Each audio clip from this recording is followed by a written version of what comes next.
Mohon izin menginformasikan bahwa pertanyaan hanya bisa dikirimkan melalui chat box Zoom sesuai format pertanyaan yang telah ditentukan oleh panitia. Baiklah, selanjutnya yakni memasuki sesi tanya jawab. Kami akan mengundang kembali Bapak Dr. Eri Junaidi untuk hadir kembali bersama dengan Bapak Insinyur John Budi dalam sesi tanya jawab yang pertama pada seminar siang hari ini. Dan juga kami mengundang Bapak Insinyur Muhammad Nasir MSI selaku Kepala Ahli Teknik Perumasakitan bidang lingkungan sebagai moderator untuk memandu jalannya sesi tanya jawab pada siang hari ini. Baiklah, saya akan menyapa Bapak Insinyur Muhammad Nasir. Apakah sudah bersama-sama dengan kami? Iya, Mbak Faik. Apakah suara saya terdengar, Pak? Sudah terdengar, Bapak. Ya, baik. Terima kasih kepada Bapak Insinyur Muhammad Nasir. Kami persilahkan dengan waktu sesi tanya jawab sesi pertama selama 15 menit. Waktu dan tempat kami persilahkan. Ya, baik. Terima kasih pembuat acara Mbak Faik. Assalamualaikum warahmatullahi wabarakatuh. Selamat siang dan salam sejahtera untuk semuanya. Baik, Bapak Ibu sekalian, izinkan saya akan memandu acara ini ke depan ya sampai dengan selesainya sekitar jam 4:30. Sebelumnya kami informasikan sesi tanya jawab ini nanti ada 3 sesi dari 4 pembicara dari expert talk atau dari para narasumber di luar 2 narasumber dari industri. Baik, sebelum saya masuk ke tanya jawab, saya kira kita perlu mengapresiasi apa yang disampaikan oleh para narasumber, yaitu Dr. Eri Junaidi dan Insinyur John Budi ya. Saya kira paparannya sangat menarik dan luar biasa, terutama tadi Dr. Eri Junaidi menyampaikan sejarah perkembangan ya teori ventilasi yang kemudian berujung kepada penetapan rumah sakit terhadap HPAC dikaitkan dengan indeks konsumsi energi, apakah mendekati rumah sakit ataukah mendekati perkantoran. Baik, Bapak Ibu sekalian, waktu 15 menit ke depan adalah milik Bapak Ibu sekalian. Kami buka ya acara tanya jawab ini. Nanti kami akan buka untuk yang bertanya langsung. Silakan raise hand. Nanti kami buka di peserta. Kemudian kita lanjutkan dengan membaca pertanyaan yang telah ditulis di kotak chat. Mohon izin Pak Muhammad Nasir. Ya, ada sedikit ini Pak perubahan. Mohon maaf semuanya juga untuk kepada para peserta bahwa pertanyaan secara langsung tidak dapat kita lakukan ya Pak, mengingat waktu yang nantinya akan menjadi panjang karena ada undian pada akhir sesi ini Pak. Jadi ya nanti akan di waktu Indonesia Timur akan menjadi malam Pak kalau memang jadi kita membuka hanya sesi pertanyaan pada chatbox. Jadi mohon maaf dan mohon pengertiannya semua pada peserta. Terima kasih. Ya, terima kasih Pak Nasir. Mohon maaf saya interupsi. Ya. Baik. Terima kasih Ibu. Ya. Baik, Bapak Ibu sekalian, para peserta seminar, saya bacakan urutan pertanyaan seperti yang ada di layar. Pertama adalah ini pertanyaan untuk Dr. Eri. Dari Pak Heri Indramoko, Rumah Sakit Umum Proklamasi. Pertanyaannya adalah parameter yang disyaratkan ruang isolasi dan ruang OK. Saya kira tadi sudah, Pak ya? Sudah tadi ya. Ya. Jadi di slide saya tidak ada, tapi di slide-nya Pak John ada. Iya. Baik, kita lanjut saja. Saya kira nanti Pak Heri bisa mendownload ya PDF paparan dari narasumber. Kemudian yang kedua adalah dari Pak Gunawan, ini untuk Pak Heri juga ya, dari RSPR. PR-nya apa nih ya? Baik, pertanyaannya adalah KWH per meter persegi untuk rumah sakit disebutkan 792 KWH per meter persegi. Apakah yang dimaksud nilai ini adalah nilai yang paling efisien? Mohon penjelasan. Terima kasih. Silakan Dr. Eri menyampaikan penjelasannya. Angka yang grafik yang tadi saya tayangkan itu adalah hasil dari CBEX dari Amerika ya. CBECS, CBEX. Jadi CBEX itu adalah survei yang dilakukan oleh pemerintah Amerika setiap 5 tahun dari seluruh bangunan. Jadi seluruh tipe bangunan, salah satunya adalah rumah sakit. Dan ini dari seluruh macam-macam kelas, macam-macam ukuran, segala macam, ini adalah rata-ratanya. Jadi tidak menunjukkan sesuatu yang efisien, tapi apa yang ada di Amerika saat ini, itu rata-ratanya IKE-nya adalah sekian. Kalau mau yang hemat, tadi yang di salah satu slide saya itu ada apa yang dari sebuah kelompok rumah sakit itu aktual, Pak. Jadi ada rumah sakit yang beroperasi di IKE-nya kantor.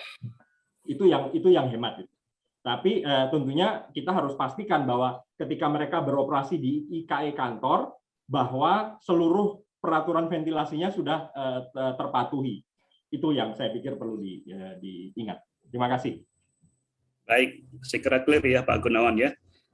Baik, kita lanjut ke pertanyaan yang ketiga. Ini ditujukan untuk narsum Pak John Budi.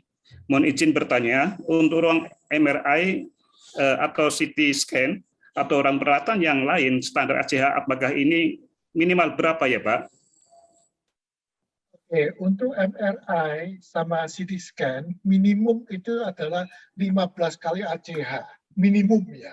Tapi kita sarankan itu range-nya sekitar 18 sampai 20 kali ACH.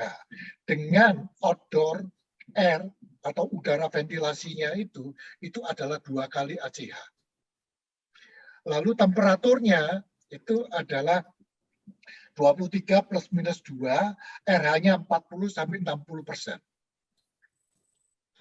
Lalu cukup memakai medium filter. Tidak perlu memakai HEPA filter. Jadi kalau MRI dan CT scan itu karena tidak ada yang dibuka, tidak ada dilakukan suatu tindakan invasif, maka cukup memakai medium filter saja. Baik, saya kira jelas ya Pak Bakir ya dari RSPR. Baik Pak John, kita lanjut Pak. Pertanyaan dari Pak Suartono dari RSPTN juga. Pada umumnya, pasien yang dirawat di ruang isolasi tekanan negatif merasa sesak napas, Pak. Nah, ini bagaimana meminimalkan hal ini agar pasien lebih nyaman? Terima kasih. Jadi sebenarnya harusnya itu tidak merasa sesak nafas. Sesak nafas itu biasanya disebabkan karena kekurangan udara ventilasi. Jadi minimum udara ventilasi yang dimasukkan di ruang isolasi itu adalah 2 kali ACH. Nah, sedangkan ruang isolasi untuk yang pasien COVID itu dianjurkan adalah all fresh air. Jadi 12 kali ACH 100% udara luar. Tapi untuk ruang isolasi contohnya adalah tuberkulosis TBC, itu minimum adalah 2 kali ACH. Jadi di sini ini yang perlu kita perhatikan.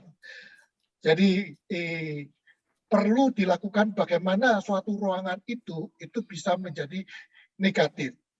Jadi total sigma udara yang dimasukkan itu harus lebih kecil daripada sigma udara exhaust. Itu maka ruangannya akan menjadi negatif. Nah, untuk bisa mendapatkan suatu negatif plus minus 5 atau 10 atau bakal minus 15 itu tidak mudah. Jadi diperlukan suatu fan, terutama fan-nya exhaust fan untuk infectious area itu harus dipasang HEPA filter. Seringkali exhaust fan-nya untuk infectious ruang isolasi itu tidak ada HEPA filternya. Maka exhaust fan yang kita buang itu bisa mengkontaminasi udara di sekitarnya. Baik Pak, cukup Pak Budi, Pak John? Cukup. Ya. Baik, masih ada waktu 6 menit lagi. Oke, ini sudah muncul lagi. Berikutnya yang kelima, Pak, ditujukan untuk Pak Eri dari Randa dari GSD. Pertanyaannya adalah, melihat sistem HVAC cukup kritikal di rumah sakit, perlukah sistem backup pada desain HVAC jika terjadi kegagalan atau kerusakan pada peralatan HVAC? Silakan Pak Eri. Terima kasih Pak Randa. Ini pertanyaan level tingkat tinggi nih Pak, advance. Jadi saya sendiri beranggapan Pak, berasumsi bahwa kalau untuk critical areas kita harus mengadakan risk assessment, betul. seberapa besar potensi sistem failure. Tetapi untuk mengadakan critical path analysis ya, ada banyak data yang kita nggak punya gitu. Ketika kita berbicara tentang failure, kan paling yang kita pikirkan yang fail itu adalah chiller atau kompresornya, dan itu ya relatif adalah datanya. Tapi bagaimana? Tapi kan chiller dan kompresor itu hanya satu komponen tok. Bagaimana dengan komponen-komponen yang lain, misalnya fan, misalnya damper, misalnya bocor, gitu. Itu kita sebenarnya harus melakukan itu. Hanya saya pikir tidak banyak yang melakukannya dengan serius ya, sehingga yang keluar dari kata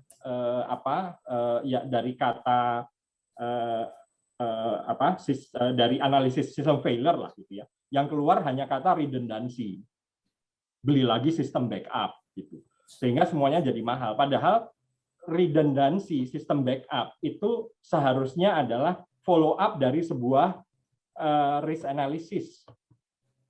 Saya sepakat bahwa sistemnya harus bekerja terus, Pak.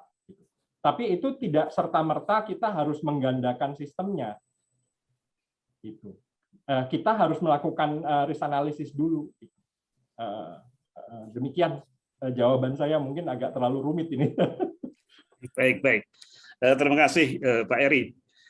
Baik, lanjut Bapak sekalian. Pertanyaan yang ke-6 untuk Pak John dari Pak Suwito, Rumah Sakit Nurni Teguh Medan. Izin bertanya, berapa jarak yang baik atau jarak di meja operasi dalam pemasangan HEPA filter? Silakan Pak John. Kita harus menuju ke Kemenkes ya. Jadi untuk ruang operasi dianjurkan itu tinggi ceilingnya itu adalah 3 meter. Jadi HEPA filternya itu dipasangnya itu di ceiling. Akibatnya kalau misalnya kita anggaplah itu meja operasi itu adalah 70 cm, maka jaraknya itu adalah 2,3 meter. Tetapi Kemenkes itu masih mengizinkan tinggi ceilingnya itu sampai 2,8. Itu adalah minimum. Tapi rekomendasinya adalah 3 meter. Saya pikir mungkin ini sudah terjawab. Baik, Pak John cukup Pak ya. Ya. Baik, lanjut yang ke-7 untuk Pak John juga dari Pak Gunawan RSPR. Disebutkan ada 6 parameter data ruangan yang harus ada di ruangan OK. Artinya alat monitor display untuk membantu dokter untuk menilai kondisi ruangan minimal harus memperhatikan 6 data tersebut. Mohon penjelasan, Pak. Untuk yang display, yang utama itu perlu 3 yang perlu ditujukan. Yang pertama itu adalah temperatur, yang kedua relative humidity, yang ketiga adalah tekanan ruangan. Sedangkan yang kebersihan, lalu jumlah udara ventilasi, lalu jumlah udara supply, plus juga unidirectional flow, itu adalah didapat performance guarantee atau performance test yang dilakukan oleh BPFK. Nah, sebagai contoh tadi, kalau misalnya kita lihat, itu harus dilakukan sebelum dilakukan suatu serah terima dari kontraktor HVAC ke rumah sakit, ke-6 parameter itu harus disertifikasi oleh suatu lembaga. Nah, dalam hal ini harus dilakukan oleh BPFK atau lembaga yang sudah diberikan izin untuk melakukan suatu tes. Nah, sedangkan untuk flow udaranya itu, maka unit-unit yang dipasang itu harus ada suatu cara bagaimana bisa mengetahui flow udara daripada unit itu. Itu yang pertama. Lalu yang kedua, jumlah udara ventilasi Karena udara ventilasi ini sangat penting sekali. Udara ventilasi seperti tadi Pak Erik juga sudah katakan, tujuannya itu adalah untuk melarutkan, terutama untuk gas-gas anestesi yang ada di ruang OK. Jangan sampai dokter atau suster itu menghirup udara anestesi atau gas-gas anestesi sehingga menyebabkan kesadarannya itu menurun. Maka jumlah udara ventilasinya itu minimum harus 4 kali. Nah, ini harus dilakukan suatu pengecekan oleh BPFK. Lalu juga masalah unidirectional flow atau laminar flow di atas meja operasi itu harus juga dicek. Nah, biasanya pengecekan ini hanya dilakukan pada waktu saat prima. Kenapa performance garantinya itu perlu 1 tahun? Karena kita tahu udara ventilasinya itu yang dimasukkan itu kan 4 kali. Kita tahu udara luar kita ini, musim kita ini ada musim kemarau dan musim hujan. Kalau misalnya penghujan, itu udara luarnya yang dimasukkan itu lembab. Ya, jangan sampai sistem AC yang dipasang itu tidak mempunyai kemampuan untuk menurunkan kelembapan pada waktu musim hujan. Waktu telah habis, Pak John. RH-nya itu harus tetap itu di bawah 60%. Itu, Pak. Iya, baik. Baik, Pak John, tepat waktu. Terima kasih atas jawabannya. Juga terima kasih untuk Dr. Eri yang sudah menyampaikan penjelasannya. Sekali lagi apresiasi dan tepuk tangan untuk para narasumber. Kemudian juga terima kasih kepada para peserta yang sudah menyampaikan pertanyaannya secara tertulis lewat kotak chat. Dan mohon maaf bagi peserta yang tidak tertampilkan pertanyaannya karena memang waktu yang terbatas. Baik, saya kira demikian untuk sesi tanya jawab untuk yang pertama ya. Kemudian kami kembalikan kepada pembawa acara Mbak Rafiq. Terima kasih. Kami akhiri sementara. Assalamualaikum warahmatullahi wabarakatuh.